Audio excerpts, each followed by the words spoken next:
சங்கை மிக்கவர்களே, மனித வாழ்க்கையில் மிக உயர்வான நிலையில் ஒரு மனிதனை அல்லாஹ் இந்த மண்ணிலேயே ஆக்குகிறான் என்று சொன்னால், இந்த மண்ணில் புனிதனாக ஒருவன் ஆக்கப்படுகிறான் என்ற வாய்ப்பை அல்லாஹ் வழங்குகிறான் என்று சொன்னால், 5 கடமைகளில் அதற்கு அல்லாஹ் ஹஜ்ஜை தேர்ந்தெடுத்தான்.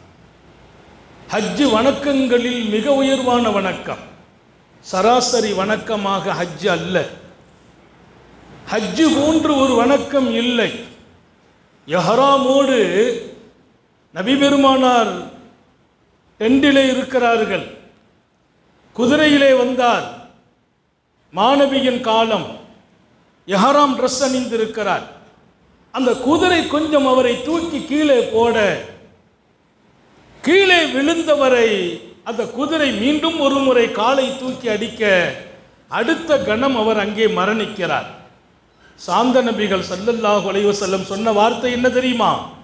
இவர் மன்னரையில் இருந்து லப்பைக் அல்லாஹும்ம லப்பைக் தல்பியாவோடு எழுப்பப்படுவார். இஹ்ராமுடைய கோலம். இங்கே மரணம் கூட புனிதம், மரணம் பாக்கியம். அதையெல்லாம் தாண்டி அங்கே போனவர் அல்லாவின் பார்வை படுகிறார் என்கிறார்கள் சர்க்காரை ஆலம். உலகமெல்லாம் இருந்து மக்கள் காபாவை நோக்கி பயணிக்கிற காலம்தான் இந்த ஷவ்வாலின் காலம். அந்த காலத்தை சந்திச்சிருக்கிறோம். அதிகமாக துவா செய்வோம், எங்கள் எல்லாருக்கும் ஹஜ்ஜை நசீபாக்குவாயா. மனைவி மக்களோடு குடும்பத்தோடு இன்னும் கொஞ்சம் சேர்த்துக்கிடுவோமே, இன்னும் ஒரு வீடை வாங்கிடுவோம், இன்னொரு கடையை கட்டிடுவோம், இன்னும் கொஞ்சம் வியாபாரத்தில் முதலீடு செய்திருவோம். அது அல்ல முக்கியம். நீங்கள் ஹஜ்ஜுக்கு போங்க, அடுத்து வியாபாரம் செய்யுங்கள்.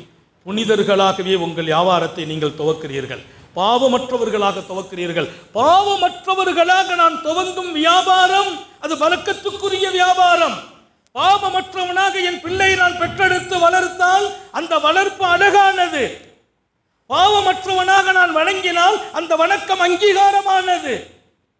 நிறைய நல்ல செயல்களுக்கு அங்கீகாரம் கிடைக்காமல் போவது நமது பாவம். பாவத்தை அழிக்கும் மிகப்பெரிய சக்தி ஹஜ்ஜுக்கு என்றார்கள் உமா நபிகள். இமாம் முஸ்லிம் இந்த ஹதீஸை பதிவு செய்கிறார்.